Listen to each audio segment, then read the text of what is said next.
Welcome. My name is Dominic Orsini and I'm the winery chef at Silver Oak Cellars. Right now for you I'm going to make some pizza dough. Now we're going to start out with some basic ingredients like 1 pint of warm 110 degree water, a teaspoon of dry active yeast, a 1/4 cup of extra virgin olive oil, 1 1/4 cups of all-purpose flour, and a tablespoon of salt. Step 1 to making your dough is you need to make sure that your water is 110 degrees. Once it is, we need to hydrate our yeast here by sprinkling it inside the water, and we're going to let that stand for about 10 minutes. What's going to happen is the dry yeast is going to soak up the water and start reacting. At this point, the yeast has had time to hydrate in the water. So we're going to take the water and we're going to add it to our mixing bowl. We're going to put it in the entire bowl, making sure that we get all of the yeast that may be in the bottom out. We're going to add our olive oil, and then we're going to add our 4 1/2 cups of all-purpose flour.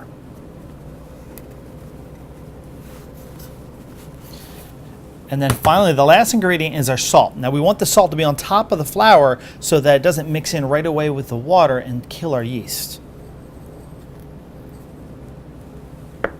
At this point, we're going to use the dough hook attachment, and we're going to mix the dough for about 3 to 5 minutes until it slowly starts to form.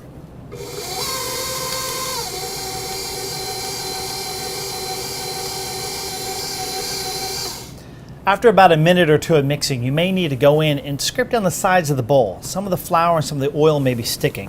So we're just going to go in there with my rubber spatula, and we're going to scrape these sides down to incorporate it into the dough.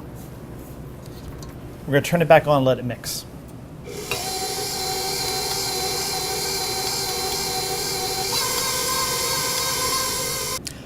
Once your dough is fully mixed, we're going to take it off the mixer.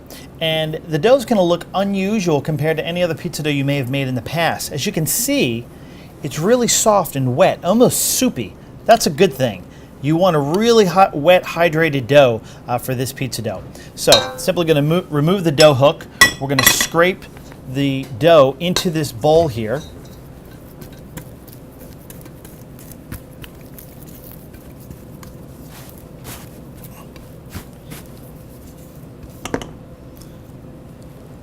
Once we transfer the dough to the bowl, we're going to cover it with plastic wrap. Now the most important steps, we're going to let this dough rest for a total of 3 hours. During that 3 hours, the dough and the yeast is going to proof up. But what we're going to do is every 30 minutes, we're going to go in and give it a gentle fold with our rubber spatula, dipped in some water. That's going to be like a gentle kneading process. It's going to incorporate more air into the dough. It's going to build those glutens, which is essential for a good pizza dough. At this point, our pre-mixed dough has had 30 minutes of resting, and we're going to go with our first step in the folding process. We're going to remove the plastic wrap, save it, hold on to it. We're going to take a rubber spatula that's been dipped in water here. And so we're going to take the rubber spatula, we're going to scrape underneath and give it a fold, and then give the bowl a 1/4 turn and give it another fold. Give the bowl a 1/4 turn, 3rd fold, and then finally a 4th fold. And if you need to do a 5th just to get fully around, that's fine. I'm going to dip my fingers in some water here. I'm going to use my fingers now, and we're just going to simply pick it up and flip the dough over, like so. And they're going to recover it with plastic wrap. At this point, the dough has been resting for 2 hours. We've folded it for a total of 4 times. We're on our second to the last fold, and you can see the dough is starting to no longer look like that soft mass like it did before. It's starting to represent more like a pizza dough. So we're going to give this second to the last fold here. Go ahead and dip my fingers in the water and flip it over, and then cover it again for the last 30 minutes of resting.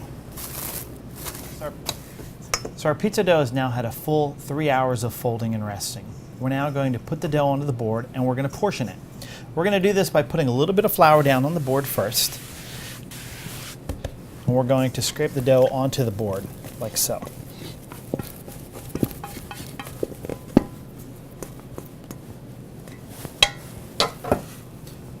We're going to sprinkle the dough with a little bit of flour on top.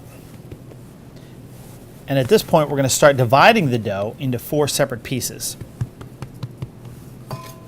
I'm taking a bench scraper. You can use a simple metal spatula if you like it, if that's what you have at home. And divide the dough first in half,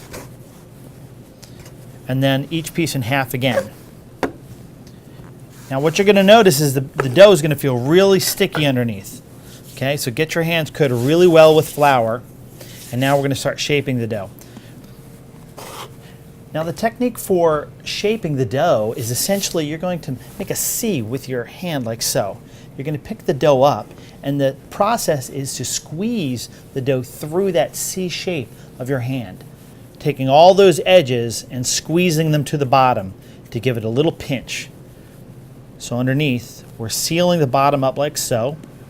Put a little more flour on top, and then we're going to place it onto one of our plates. I'm going to do that same step with the other 3 dough balls. Forming them, curling the edges under, giving it a gentle pinch, making sure it's sealed with my fingers, and a little flour.